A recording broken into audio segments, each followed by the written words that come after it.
Naima James never expected South Korea to feel like a war zone. Not the kind with guns, but with stares, whispers, and invisible knives. She arrived in Seoul armed with love and hope, her hand intertwined with Ji-hoon Kang's, the tech prince of the East. A woman of elegance and fire, Naima had graced the covers of Vogue and walked the runways of Paris, Milan, and Lagos. But none of that seemed to matter here. The first strike came quietly. A woman at a boutique placed gloves over her hands before accepting Naima's credit card. A man on the subway changed seats, muttering "Gumtongi" under his breath. A slur she'd come to learn meant black monkey. Ji-hoon's colleagues accidentally forgot to include her name on the guest list for tech summits. But the worst blow came wrapped in silk and ice. Ji-hoon's mother, Madame Kang, former diplomat, socialite, and master manipulator, welcomed Naima with a forced smile and a table full of raw seafood. "It's tradition," she said, though Ji-hoon had once told Naima his mother hated fish. As Naima reached for a plate, Madame Kang hissed in perfect English, "I hope your people don't eat with their hands at formal dinners." Ji-hoon choked. Naima smiled. "I only do that when the food deserves it. This doesn't." Madame Kang's eyes narrowed like daggers. They plotted against her in shadows and over chamomile tea. Anonymous blogs spread rumors. Foreign gold digger targeting Korean heir.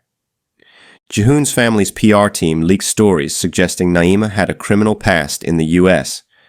One variety show edited her image to darken her skin and dubbed in guttural sound effects when she laughed. Her modeling gigs dried up overnight.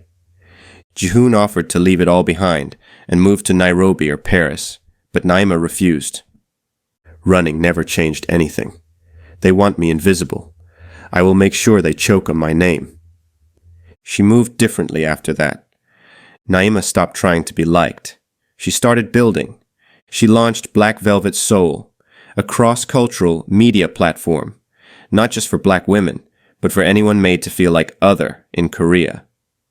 Her first video was calm, measured, and lethal. She played clips of discriminatory ads, racist TV segments, and celebrities comparing Africans to dirt eaters. Then she looked directly into the camera. "You say it's ignorance, I say it's intent, and today I intend to rise." The video went viral. Ji-hoon's board retaliated by forcing him out. A manufactured scandal about unauthorized investments led to a vote. Ji-hoon was stripped of his CEO title. His uncle took the seat, backed by Madame Kang. Naima was blamed for the distraction. But what they didn't know was that Ji-hoon had been quietly working on something new, a stealth AI project designed to detect algorithmic bias in hiring systems. They called it Hano, Sky, and Naima was the face of it. While Madame Kang basked in the illusion of victory, the world began to shift. Black Velvet Soul grew to 5 million followers. Naima appeared on BBC, CNN, and even sat down with Oprah for a global special titled Unapologetically Seen. Meanwhile, Hanul secured funding from an unexpected source, the South Korean Ministry of Innovation. The government, under fire for diversity issues, publicly embraced the project. Naima and Ji-hoon were back. Only this time, they weren't guests in someone else's empire. They were building their own. A year later, Madame Kang hosted the Moonlight Gala, Korea's most prestigious society event. It was her domain, her battlefield, and she planned to announce her own initiative that night, one that conveniently erased her past behavior. The Harmony Project, a shallow diversity campaign meant to regain public favor. Her smug speech began with words she barely understood. Inclusion, respect, global unity. Then the ballroom doors opened. Naima entered in a floor-length black velvet hanbok trimmed with gold. Her skin shimmered. Her hair was braided into a crown. Every eye turned. Even the cameras couldn't look away. By her side was Ji-hoon, and behind them, a camera crew, live-streaming their appearance to millions. "I wasn't invited," Naima said softly, approaching Madame Kang. But I brought something better. Truth. She stepped onto the stage without permission. You cannot build harmony on the bones of those you buried. I was mocked, erased, and vilified by this very room. But here I stand, unbowed, unbroken, and unforgettable. She pulled out her phone. With one tap, screens around the room lit up. Clips played of Madame Kang's off-camera remarks. Jihoon had secretly recorded her comments, calling Naima savage, dark-skinned filth, and a stain on our bloodline. Gasps echoed. One sponsor walked out. Another spat his drink. Jihoon took the mic next. If loving Naima cost me my title, then I say the title was worthless. But I didn't fall, we rose. And tonight, we launch a fund to support multicultural education in every Korean school. No child will learn hate from adults too proud to admit their ignorance. Madame Kang was disinvited from 3 foundation boards the next day.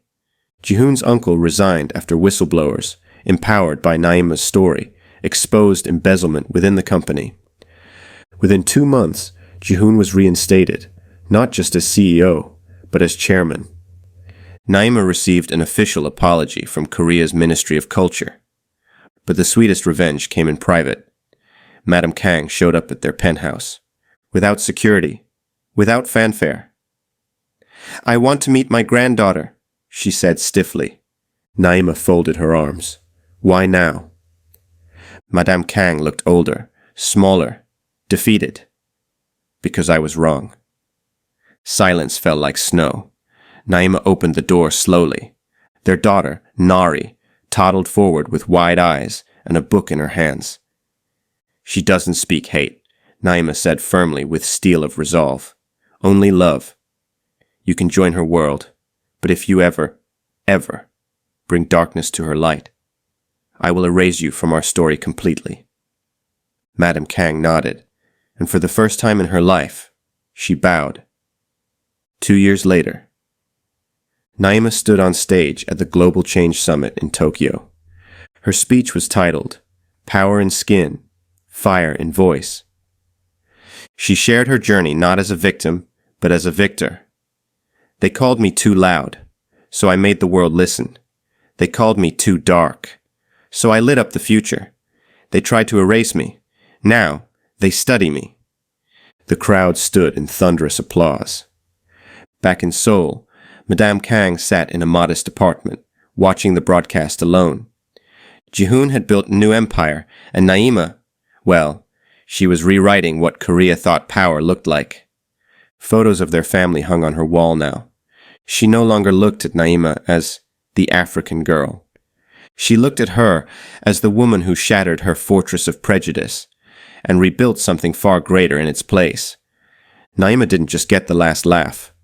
She rewrote the script, cast herself as the lead, and left the world begging for a sequel.